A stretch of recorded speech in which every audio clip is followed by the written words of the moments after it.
Hello everyone, welcome to my channel. मेरा नाम है अभिषेक मैनवाल और मैनवाल्स फिजिक्स में आपका स्वागत है। ठीक है, आज हम पढ़ेंगे एक टॉपिक जिसका नाम है कैपेसिटेंस। क्लास 12th की फिजिक्स का बहुत ही अच्छा और इम्पॉर्टेंट टॉपिक। ठीक है, आज इसकी हम थोड़ी सी फिजिकल मीनिंग देखेंगे, इसका मतलब क्या है, कैपेसिटेंस का मतलब क्या है, डेफिनेशंस क्या है, मैथमेटिकल मीनिंग्स क्या हैं, ये सब चीज़ें हम आज इसमें देखेंगे और पढ़ेंगे। ठीक है, देखिए मैं शुरू कर रहा हूँ। कैपेसिटेंस आप लोगों ने एक डेफिनेशन तो सुनी ही होगी इसकी, अगर पढ़ना शुरू कर दिया है कि ये क्या है। It is the measure of the ability. It is the measure of ability of any conductor to store charge. देखिए, अगर ये डेफिनेशन आप लिखोगे एग्जाम में तो नंबर मिलेंगे, पक्की बात है, और सही है ये बिल्कुल।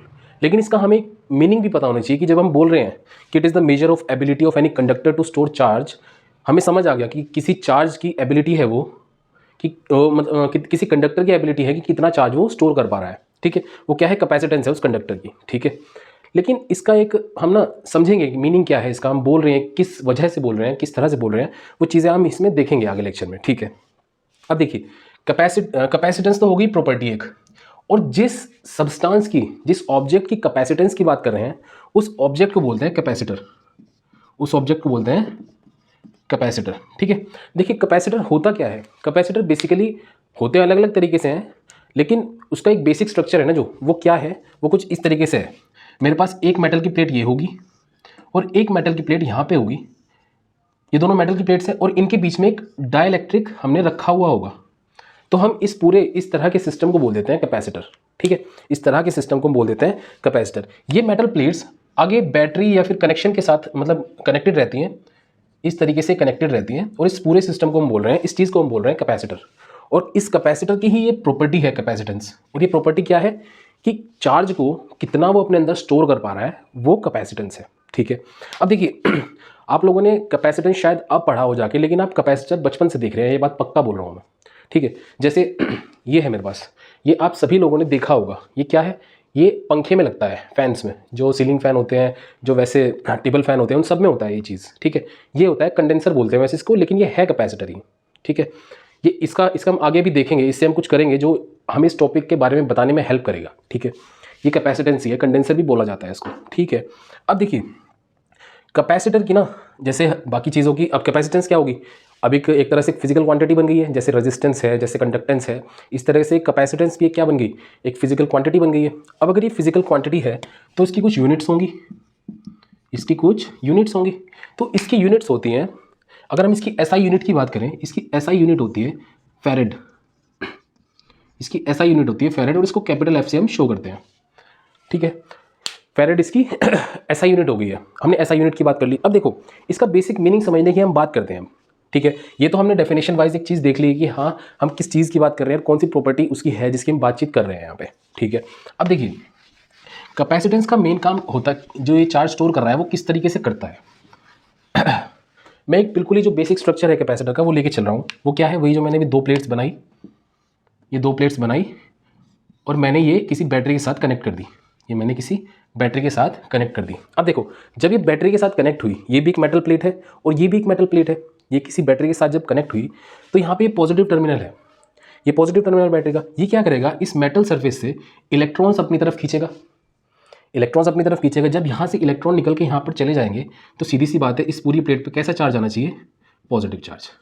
देखिए लोग बोल देते हैं कि हमने बैटरी का पॉजिटिव टर्मिनल इसके साथ कनेक्ट किया तो इसलिए पॉजिटिव हो गया, डायरेक्टली बोल देते हैं।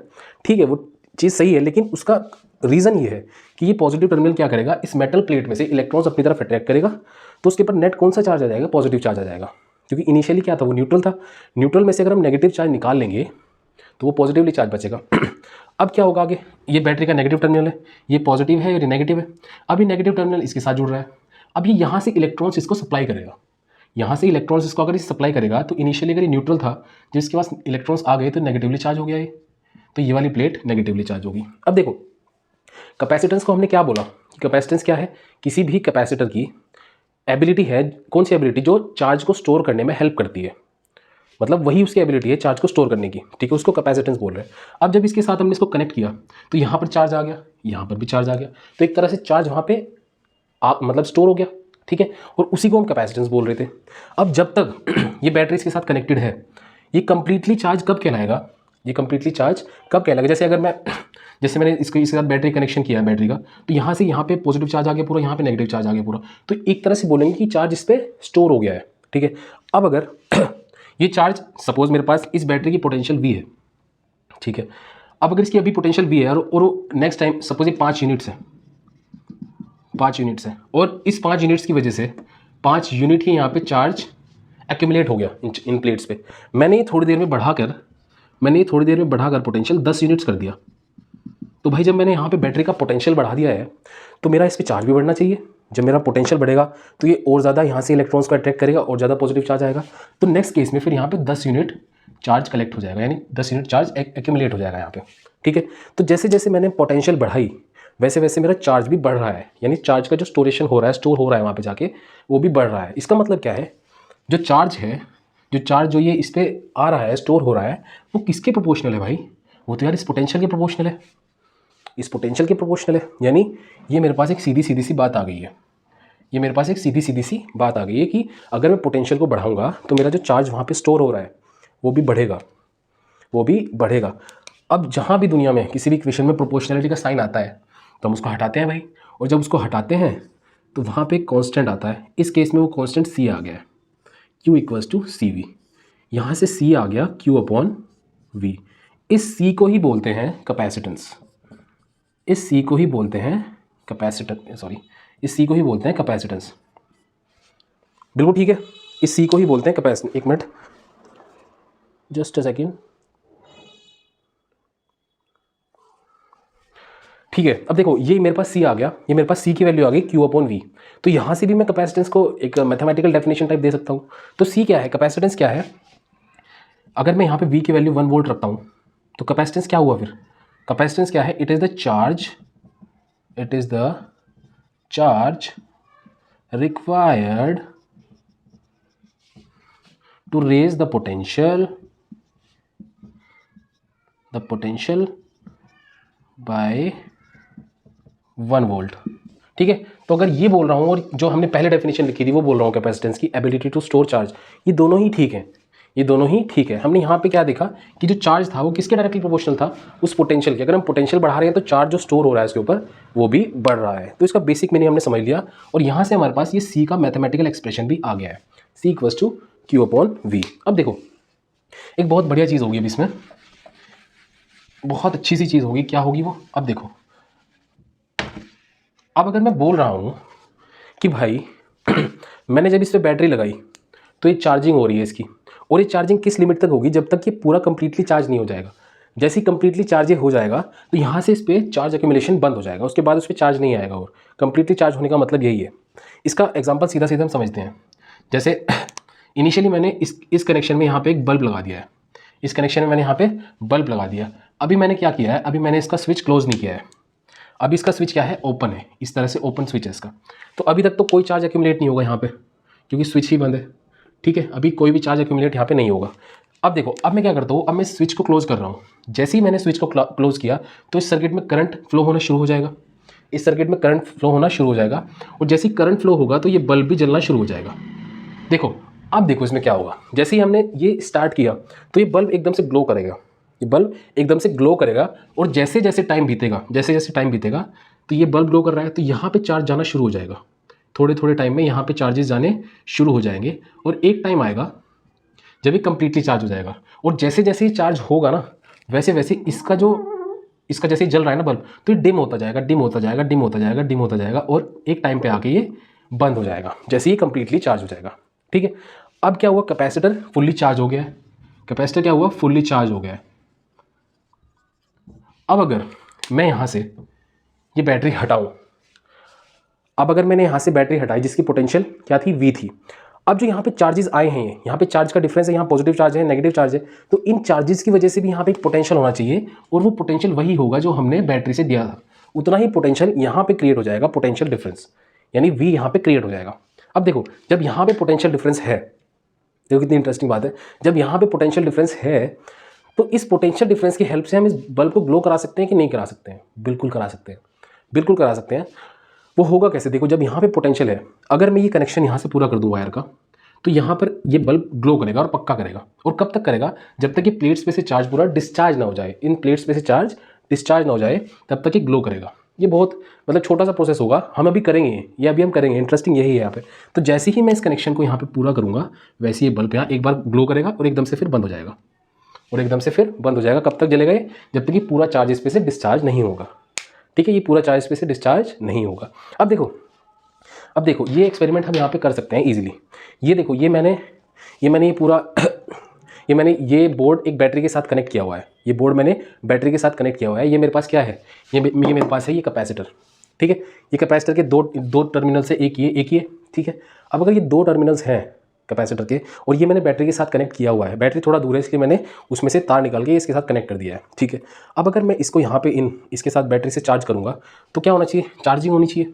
ठीक है, चार्जिंग होनी चाहिए, चार्जिंग होगी और जैसे ही ये फुल्ली चार्ज हो जाएगा तो इसमें सप्लाई बंद हो जाएगी पोटेंशियल की ओर, मतलब और ज़्यादा करंट इसमें नहीं जाएगा और ज़्यादा चार्ज इसमें नहीं जाएगा, तो ये फुल्ली चार्ज हो जाएगा और उसके बाद हम इस बल्ब को ग्लो कर सकते हैं। पहले हम चेक करेंगे कि हाँ भाई ये चार्ज हुआ है कि नहीं। अभी देखते हैं कैसे। ये मैं इसको चार्ज करने के लिए इसमें डाला, ये मैंने इसको चार्ज करना स्टार्ट किया यहाँ से, ये मैंने बैटरी के साथ कनेक्शन दे दिया है। अब देखिए आगे क्या होगा। ठीक है, ये अभी इतना चार्ज हो गया होगा, ये अभी चार्ज हो गया होगा। जैसे अब मैं इसको हटा रहा हूँ इसमें से, अब देखो जैसे ही मैंने कैपेसिटर इसके साथ कनेक्शन दिया, यहाँ पे बैटरी थी, यहाँ पे क्या था, यहाँ पे बैटरी थी ना भाई, यहाँ पे ये बैटरी थी, यानी अभी मैं ये बल्ब हटा देता हूँ, ये बैटरी थी, यहाँ पे पॉजिटिव था या नेगेटिव था। जैसे ही मैंने इसको पूरा चार्ज कर दिया, यानी यहाँ पे जो पोटेंशियल थी वो इन दोनों के बीच में भी आ गई है। अगर मैं इस बैटरी को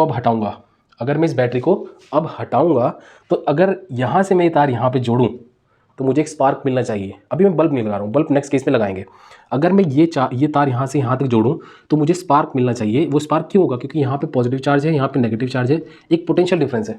और जब यहाँ पे मैं शॉर्ट सर्किट करूँगा तो मुझे एक स्पार्क मिलेगा, यहाँ पे मिलेगा वो। अभी देखते हैं, देखो ये मैंने चार्ज किया था अभी कैपेसिटर, देखिए ये आपको ऑब्जर्व करना पड़ेगा क्योंकि ये एकदम से होगा अभी।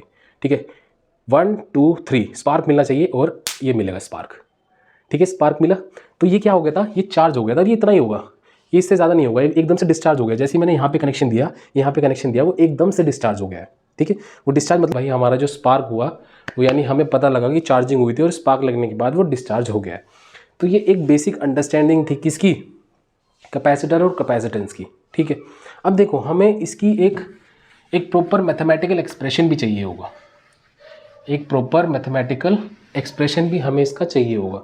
अब देखो सपोज मेरे पास एक ये मेटल प्लेट है, एक मेटल प्लेट यहाँ पे ये है। ठीक है, ये किसके साथ कनेक्ट हुई, ये बैटरी के साथ कनेक्शन दिया हमने। ये हमने अभी अच्छे से देखा कि इस पे एक चार्ज एक्यूमुलेट हो गया, इस साइड पे होगा चार्ज एक्यूमुलेट, और वो ये हो गया पॉजिटिव और यहाँ पे ये नेगेटिव।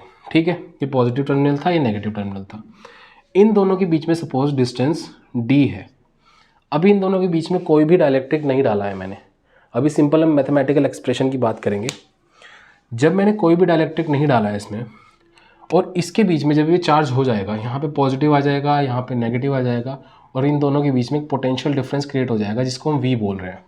ठीक है, हमने प्रीवियस लेक्चर्स में पढ़ा था कि हमारा जब दो कंडक्टर्स ऐसे लगे होंगे और उनके बीच में डिस्टेंस हमारा d होगा, और पोटेंशियल डिफरेंस अगर उनके बीच में v होगी, जैसे ये वाला केस है, तो उसकी जो इलेक्ट्रिक फील्ड होगी उसके बीच में वो क्या होगा, electric field will be equals to v upon d potential difference upon distance between the plates.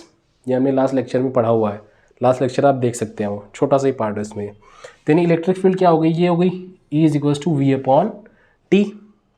ठीक है, अब एक चीज़ और देखो बहुत मज़ेदार, हमने गॉस लॉ के जब एप्लीकेशंस पढ़ी थी तो उसमें एक शीट वाला पार्ट किया था।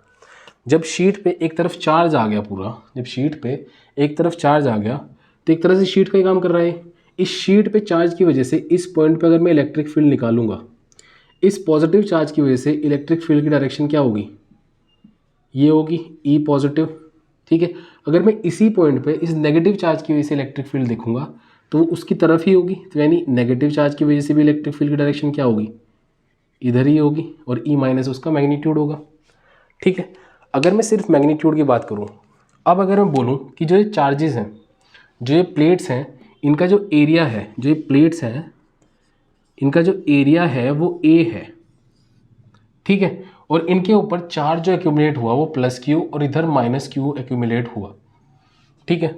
यानी अगर मैं इन प्लेट्स की सरफेस चार्ज डेंसिटी की बात करूँगा, सरफेस चार्ज डेंसिटी की अगर मैं बात करूँगा तो वो क्या होगा, sigma is equals to Q upon A, sigma is equals to Q upon A, ठीक है। तो वो charge per unit area, area कितना है प्लेट्स का, ए है, ठीक है। अब हमने उसमें पढ़ा था, अगर ये पॉजिटिव प्लेट की वजह से बात करूँ मैं, जो इलेक्ट्रिक फील्ड है यहाँ पे, इसका मैग्नीट्यूड कितना होना चाहिए, इसका मैग्नीट्यूड होना चाहिए सिग्मा अपॉन 2 एप्सिलॉन नॉट होना चाहिए। ई प्लस क्या हो जाएगा, सिग्मा अपॉन 2 एप्सिलॉन नॉट। इसका मैग्नीट्यूड की बात कर रहा हूँ मैं, डायरेक्शन की अभी बात नहीं कर रहा हूँ। डायरेक्शन मुझे एरो से दिख रही है, उधर है, पॉजिटिव की भी उधर है और नेगेटिव की भी उधर ही है। यानी सीधी सी बात है कि दोनों जो इलेक्ट्रिक फील्ड्स होंगी वो एडअप हो जाएंगी।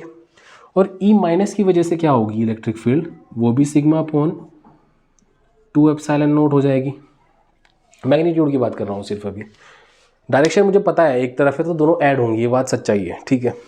तो ये भी ई upon 2 sigma upon 2 epsilon not, ये भी सिग्मा अपॉन 2 एप्सिलॉन नॉट। और टोटल इलेक्ट्रिक फील्ड अगर मैं इस एक पर्टिकुलर पॉइंट पे बात कर रहा हूँ, इस एक पर्टिकुलर पॉइंट पे बात कर रहा हूँ,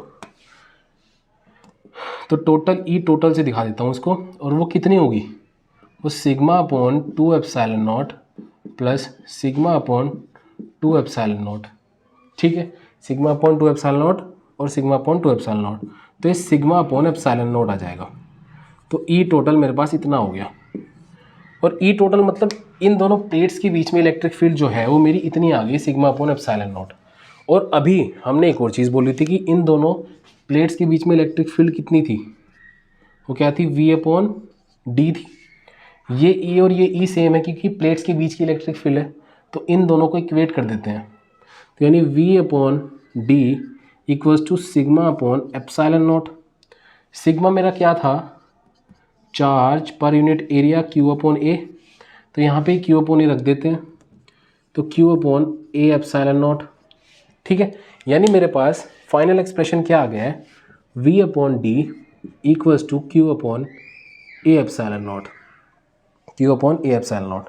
अब एक चीज़ और कर सकते हैं हम, एक चीज़ और कर सकते हैं, Q इस V को इस Q के नीचे ले जाते हैं, इस A एप्सिलॉन नॉट को ऊपर ले जाते हैं, तो A एप्सिलॉन नॉट को हम ऊपर ले आए इधर, और upon D equals to Q upon V। बहुत सुंदर, बहुत ही ज़्यादा सुंदर। देखो अभी हमने थोड़ी देर पहले क्या पढ़ा था कि Q is equals to c v, C is equals to Q upon V। तो यानी ये C क्या आ गया, ये यही तो है, यानी ये क्या आ गया, कैपेसिटेंस आ गई, किसकी, पैरेलल प्लेट कैपेसिटर की, पैरेलल प्लेट कैपेसिटर की। अभी मैंने इसमें कोई डाइलेक्ट्रिक नहीं भरा था, वैक्यूम था, इसलिए मैंने यहाँ पे ए एप्सिलॉन नॉट की बात करी, ठीक है। ये क्या आ गया मेरे पास, ये कैपेसिटेंस आ गई किसकी, पैरेलल प्लेट कैपेसिटर की। जब दो प्लेट्स इस तरह से इसमें पैरेलल रखी होंगी तो इसको हम बोलते हैं parallel plate capacitor, parallel plate capacitor. और इसके केस में कैपेसिटेंस कितना आया, ए epsilon not upon D, A epsilon not upon D, जो यहाँ से हमारा आ गया है। तो यानी हमारा ये रिजल्ट आ गया है। अब देखो अभी केस क्या है, अभी केस है जब यहाँ पे कुछ नहीं है, यानी इन दोनों प्लेट्स के बीच में वैक्यूम है, इन दोनों प्लेट्स के बीच में वैक्यूम है। अब मैं क्या करता हूँ, अब मैं इन दोनों प्लेट्स के बीच में एक डाइलेक्ट्रिक भर देता हूँ। अगर मैं डाइलेक्ट्रिक भरूँगा तो उसका एक डाइलेक्ट्रिक कांस्टेंट होगा, इस डाइलेक्ट्रिक का डाइलेक्ट्रिक कांस्टेंट क्या होगा, के होगा, के होगा।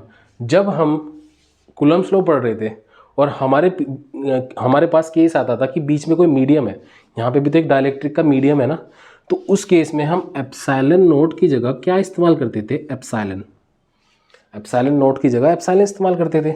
और हमारा एप्सिलॉन क्या हुआ करता था, एप्सिलॉन नॉट एप्सिलॉन आर। और एप्सिलॉन आर जो था वो क्या था, रिलेटिव परमिटिविटी, और वो रिलेटिव परमिटिविटी किसके इक्वल हुआ करती थी, डाइलेक्ट्रिक कांस्टेंट, यानी epsilon naught k, epsilon equals to epsilon naught के।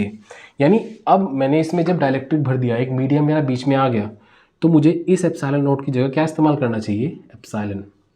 तो यानी डाइलेक्ट्रिक जब बीच में आ जाएगा तो मेरा कैपेसिटेंस क्या हो जाएगा, सी डैश बोल देते हैं इसको, वो क्या हो जाएगा, ए एप्सिलॉन अपॉन डी। और एप्सिलॉन क्या है, एप्सिलॉन नॉट के, ए एप्सिलॉन नॉट के अपॉन डी। ये इतना हिस्सा तो यार जाना पहचाना है जो अभी बात करी हमने, यानी ये के टाइम्स सी हो जाएगा, सी डैश क्या आ जाएगा, के टाइम्स सी आ जाएगा। यानी जब दो प्लेट्स के बीच में मेरा वैक्यूम था तब मेरा जो डाइलेक्ट्रिक कांस्टेंट आ रहा था वो ये था, मतलब जो कैपेसिटेंस आ रहा था वो ये था, ए एप्सिलॉन नॉट अपॉन डी। लेकिन जब मैंने उसके बीच में डाइलेक्ट्रिक को भरा तो मेरा रिजल्ट आया ये, ए एप्सिलॉन नॉट के अपॉन डी। यानी मेरी कैपेसिटेंस बढ़ गई। जैसे ही मैंने उसमें डाइलेक्ट्रिक भरा तो मेरी कैपेसिटेंस बढ़ गई, यानी मेरी चार्ज को स्टोर करने की एबिलिटी बढ़ गई। यानी अब मैं ज़्यादा चार्ज स्टोर कर सकता हूँ। ठीक है, इसका मतलब यही है ना, कितने टाइम होगा कैपेसिटेंस डाइलेक्ट्रिक भरने के बाद, के टाइम्स होगा जितना उसका डाइलेक्ट्रिक कांस्टेंट है। तो ये हुआ ये वाला कॉन्सेप्ट, पैरेलल प्लेट कैपेसिटर का कॉन्सेप्ट हो गया है। ठीक है, बहुत बढ़िया। अब देखो एक चीज़ और देखते हैं हम, एक चीज़ हम और देखते हैं और फिर इस लेक्चर को ख़त्म करते हैं। इसका पार्ट 2 में हम इसको कंप्लीट कर देंगे, जिस तरह भी इसके कनेक्शन वगैरह होते हैं वो सब कंप्लीट हो जाएंगे नेक्स्ट लेक्चर में। ठीक है, अब देखो जब मैंने इसकी यूनिट की बात की थी तो मैंने बोला कि फैरेड इसकी यूनिट होती है और इसको कैपिटल एफ से हम शो करते हैं। ठीक है, अब हम देखते हैं कि जब हम किसी स्फेरिकल बॉडी की बात करते हैं जिसके पास एक यूनिफॉर्म चार्ज डेंसिटी मतलब यूनिफॉर्म है उसका चार्ज जो भी उसके अंदर है, यूनिफॉर्म चार्ज वाली कोई बॉडी है, यूनिफॉर्म चार्ज है उसके पास, अगर वो कोई बॉडी है इस तरह की और स्फेरिकल है वो, उसके केस में हम कैपेसिटेंस कैसे और कितना निकालेंगे। और ये फेरेड जो वन फेरेड क्या होगा, एक फेरेड कैपेसिटेंस, और एक फेरेड कैपेसिटेंस कितना होता है ये देखेंगे। ठीक है, अब देखो मेरे पास सपोज एक बॉडी है, एक स्फेरिकल बॉडी है, ये मेरे पास एक स्फेरिकल बॉडी है। अगर मेरे पास स्फेरिकल बॉडी है और मैं क्या बोल रहा हूँ, ये यूनिफॉर्मली चार्ज है, यूनिफॉर्मली चार्ज मतलब ये एक यूनिफॉर्म बॉडी है और उस पूरी बॉडी पे टोटल चार्ज कितना है, क्यू है, और वो यूनिफॉर्मली डिस्ट्रीब्यूटेड है। तो मतलब अगर इस बॉडी की बात करूँ मैं, सपोज इस पूरी बॉडी पे चार्ज में कंसीडर कर रहा हूँ प्लस क्यू चार्ज है, यूनिफॉर्म चार्ज है इसलिए मैंने पूरा प्लस क्यू चार्ज मान लिया है। ठीक है, इसका रेडियस सपोज करो आर है। ठीक है, और जब ऐसा केस होता है, एक यूनिफॉर्म चार्ज वाली बॉडी है, उसका रेडियस आर है, तो इस बॉडी के सरफेस पे हम पोटेंशियल की बात कर सकते हैं बहुत अच्छे से। तो V क्या हो जाएगा, 1/4 epsilon not charge Q upon R, क्योंकि यहाँ से सरफेस पे बात कर रहे हैं, ये पूरा सरफेस होगा इसका जो R डिस्टेंस पे है, यानी पूरे सरफेस पे जो मेरी पोटेंशियल होगी वो इतनी होनी चाहिए। बिल्कुल ठीक है। एक चीज़ और याद रखो, Q इक्वल्स टू CV है, अगर C equals to Q upon V होगा, तो यहाँ से मैं C की वैल्यू अगर निकालूँ तो ये V को मुझे नीचे भेजना पड़ेगा और ये पूरा 4 एप्सिलॉन नॉट R ऊपर, तो 4 epsilon naught R Q upon V, ये Q अपॉन V क्या बन गया, ये C हो गया। यानी किसी भी स्फेरिकल बॉडी की, कोई भी स्फेरिकल कंडक्टर, कोई भी स्फेरिकल बॉडी, उसकी जो कैपेसिटेंस होगी वो इतनी होगी, 4 एप्सिलॉन नॉट R। अब देखो यानी कैपेसिटेंस कितनी आ गई मेरे पास स्फेरिकल बॉडी की, वो कितनी आ गई, 4 एप्सिलॉन नॉट R। अब देखो अगर मैं capacitance C is equals to 1 farad की बात कर रहा हूँ, यानी 1F की बात कर रहा हूँ, एक फेरेड होने के लिए हमारी बॉडी का कितना रेडियस होना चाहिए। देखो ये C is directly proportional to R, यानी जो कैपेसिटेंस है ये R पे डिपेंड कर रहा है। ठीक है, और जब मैं बोल रहा हूँ कि कैपेसिटेंस 1 फेरेड है तो मेरा R कितना होना चाहिए, मैं यहाँ पे रख देता हूँ 1 farad equals to 4 epsilon naught R। हमें अच्छे से पता है 1/4 एप्सिलॉन नॉट की वैल्यू कितनी होती है, 9 × 10⁹ ठीक है। जब ये सब कुछ ही SI यूनिट्स में चल रहा है तो ये 1/4πε0 ही आ जाएगा। ये इधर चला गया पूरा, और इसकी पूरी वैल्यू आ जाएगी 9 × 10⁹। ये मीटर्स में आएगा क्योंकि भी SI में चल रहा है। इसको किलोमीटर्स में कर लेते हैं, 10⁶ किलोमीटर आ गया। यानी अगर मुझे किसी स्फेरिकल बॉडी का कैपेसिटेंस 1 फैरेड करना है तो मुझे उसका जो रेडियस है वो इतना बढ़ाना होगा, मुझे इसका रेडियस इतना बढ़ाना होगा, इतना मुझे उसका रेडियस करना पड़ेगा। 9 × 10⁶ किलोमीटर इतना अगर रेडियस होगा तो ये कितना बैठ रहा है, ये लगभग 90 लाख किलोमीटर। ठीक है, 90 लाख ही होगा शायद, 90 × 10⁵ ही हो जाएगा। तो 90 लाख किलोमीटर अगर उसका रेडियस होगा, किलोमीटर 90 लाख किलोमीटर यार उसका रेडियस होगा, तब जाके उसका कैपेसिटेंस 1 फैरेड होगा। ठीक है, अब देखो, अब हम अगर बात करें अपने अर्थ की कैपेसिटेंस की, तो अगर मुझे 1 फैरेड चाहिए कैपेसिटेंस, उसके कोरस्पॉन्डिंग आर की वैल्यू 90 लाख किलोमीटर। ठीक है, 90 लाख किलोमीटर बहुत होता है यार। हमारी अर्थ का जो रेडियस है, radius of earth is approximately equals to 6400 kilometre. 6400 kilometre approximately इतना है। 6400 किलोमीटर 90 लाख किलोमीटर। यानी इससे हमें क्या पता लगा, 1 फैरेड का जो कैपेसिटेंस होता है ना वो बहुत ज़्यादा होता है। ये क्या होता है, बहुत ज़्यादा होता है, बहुत ज़्यादा होता है ये। ठीक है, हमारे केसेस में जो एक्सपेरिमेंटल यूज़ करते हैं हम, ये जो कैपेसिटर्स हैं, इसका कैपेसिटेंस 3.15 माइक्रोफैरेड है। मतलब इसका देखिए, अब अगर मैं अर्थ के कैपेसिटेंस की बात करूं, अगर मैं अर्थ के कैपेसिटेंस की बात करूं तो मेरे पास अर्थ का रेडियस है, अर्थ का रेडियस कितना है 6400 किलोमीटर। ठीक है, यानी कैपेसिटेंस कितना आया है अभी 4πε0। अर्थ की बात करूं तो आर ही आ जाएगा यहाँ पे। 4πε0 की वैल्यू 1/9 × 10⁶ किलोमीटर में लिख लेते हैं, इंटू 6.4 × 10⁻³ किलोमीटर्स में आ जाएगा ये। तो 10⁻³ और ये 10⁻, नीचे 3 आएगा, ये अप्रॉक्सीमेटली आएगा 6.4/9 × 10⁻³ यानी ये 0.7 के आसपास आएगा। 9 7 63, हाँ। तो 0.7 मिली फैरेड मेरा अर्थ का कैपेसिटेंस आ रहा है यार। 0.7 मिली फैरेड मेरा अर्थ का कैपेसिटेंस आ रहा है। इतनी बड़ी अर्थ, चुटकी भर उसका कैपेसिटेंस। तो देख सकते हैं 1 फैरेड कितना कैपेसिटेंस होता है यार।